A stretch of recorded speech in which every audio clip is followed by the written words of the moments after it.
Greetings to you at Masters Baptist College.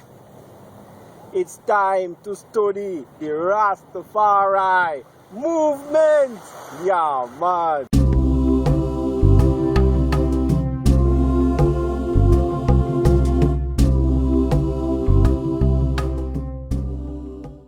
In the late 18th century, under the ministries of powerful preachers, a revival took place in America, known today as the Second Great Awakening. It lasted several decades, and by 1820, Baptist and Methodist congregations saw great increases in membership. The preachers of the time preached indiscriminately to black and white congregations alike, and many black slaves and freemen were saved. Black churches were established, and black men began to enter the ministry as preachers. In addition, the revival caused many slaves to seek freedom. Prior to the revival, the slaves in America were primarily pagan or Muslim, and because of this, slaveholders found what they considered to be some justification to keep them enslaved. But soon, Christian slaveholders found that it was not as easy to justify the enslavement of their brothers and sisters in Christ. Soon, men like the Reverend Moses Ticknall and Reverend Samuel Houston were releasing their slaves and sending them back to their homelands in Africa. Ticknall did so in 1855 and Houston in 1856, both being rich men who could finance the repatriation. The black men and women who were sent back to Africa were sent to the country of Liberia, which had been established as a colony of freed African Americans by an anti-slavery organization called the American Colonization Society. The society was a major player in the Back to Africa movement, which even before the abolition of slavery in America, advocated for all black persons who were freed to be sent back to their own lands. Members of the society included Thomas Jefferson, Francis Scott Key, Abraham Lincoln, James Madison, James Monroe, and Daniel Webster. In 1833, the Jamaican Parliament abolished slavery, and in 1865, the 13th Amendment was ratified in the United States, abolishing slavery there as well. Many black men and women sought to leave the U.S. to be free of racism and to find opportunity for work. Each family that emigrated to Liberia would receive 25 acres of land, and each single adult would receive 10 acres. But it didn't take long for immigrants to discover that their skin color was not enough for them to be considered natives in Liberia. The actual natives saw the African Americans as foreign settlers and resented them, leading most black Americans to reject the Back to Africa movement and instead seek for equal rights in America. Now, it is into this complex situation that a man named Marcus Garvey was born in 1887 in the country of Jamaica. Although he was born into a society free from slavery, it was still rife with racism. And as he grew, he began to be influenced by black leaders such as Booker T. Washington and Henry McNeil Turner. He worked many years as an editor of various newspapers in Central America and in London.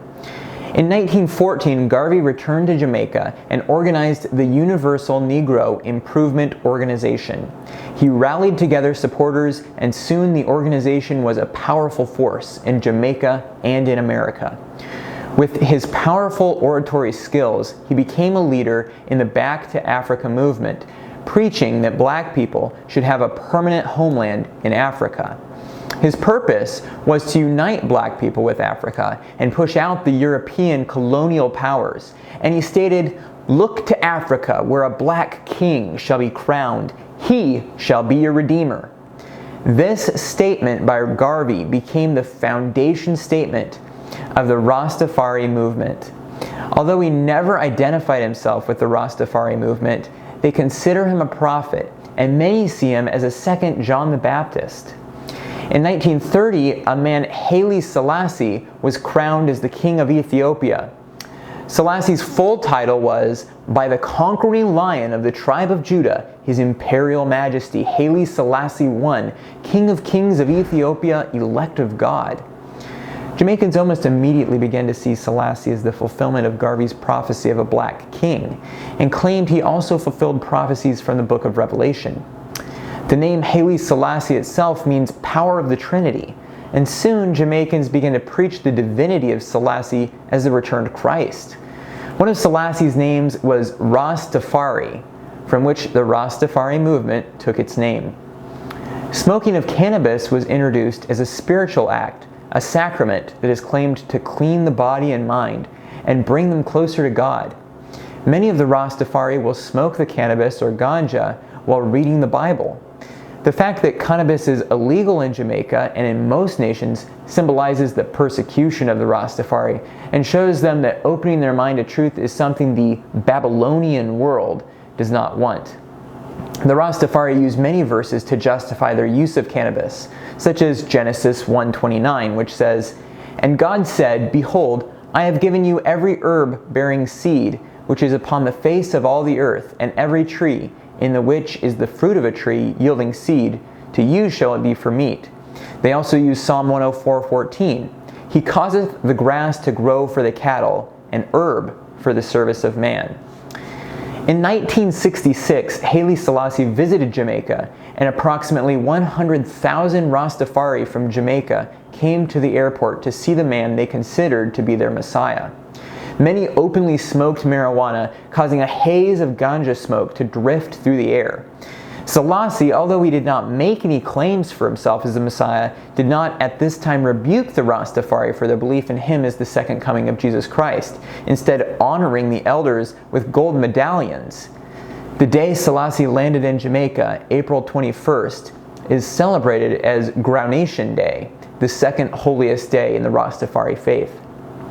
During Selassie's trip to Jamaica, a woman named Rita Marley saw him and claimed to see nail prints in Selassie's hand and converted to belief in him as the Messiah.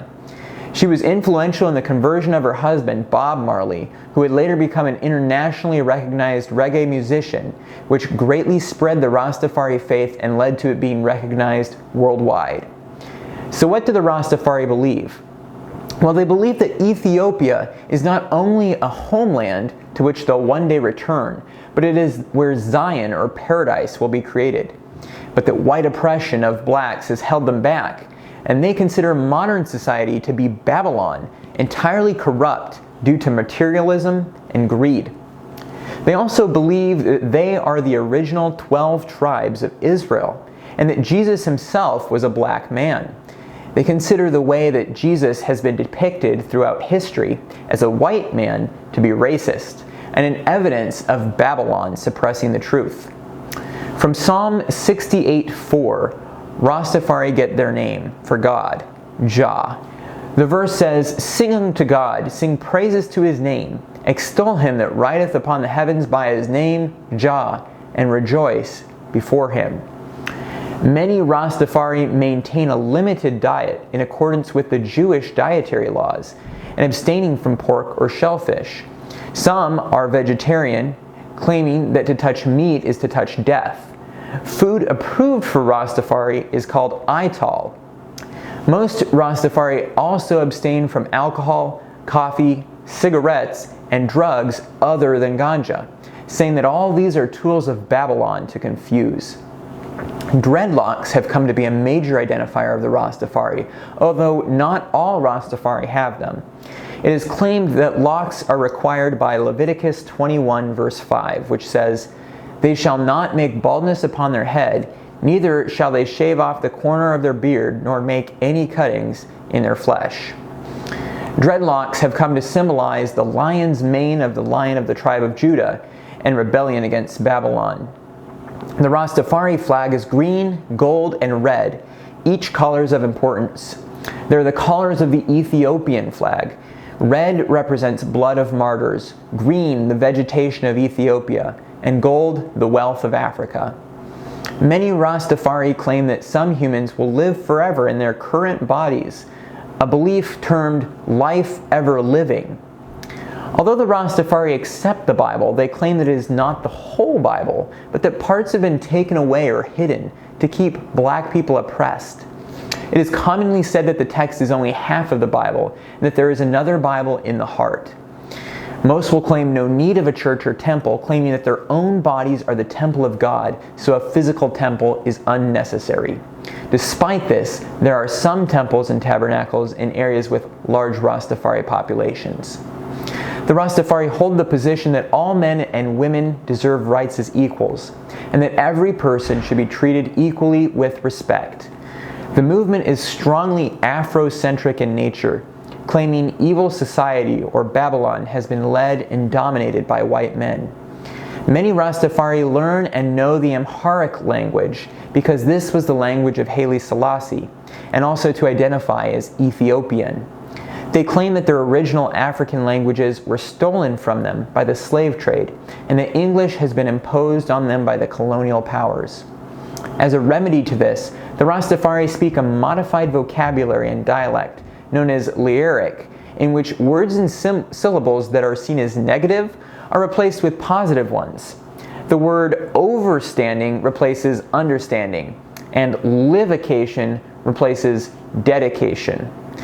Likewise, the Rastafari reject isms. They do not accept communism or capitalism, Marxism or humanism, saying that they have transcended isms and schisms.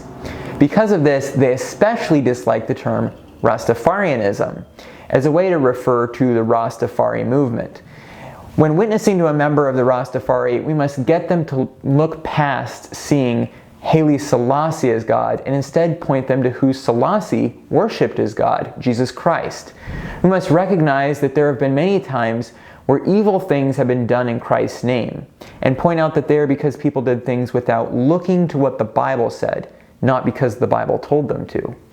Anyone trying to be a witness to the Rastafari must realize that we're not evangelists for Western culture or Americanism, and recognize that we can lead each person to Christ while still allowing them to maintain a cultural identity and cultural goals.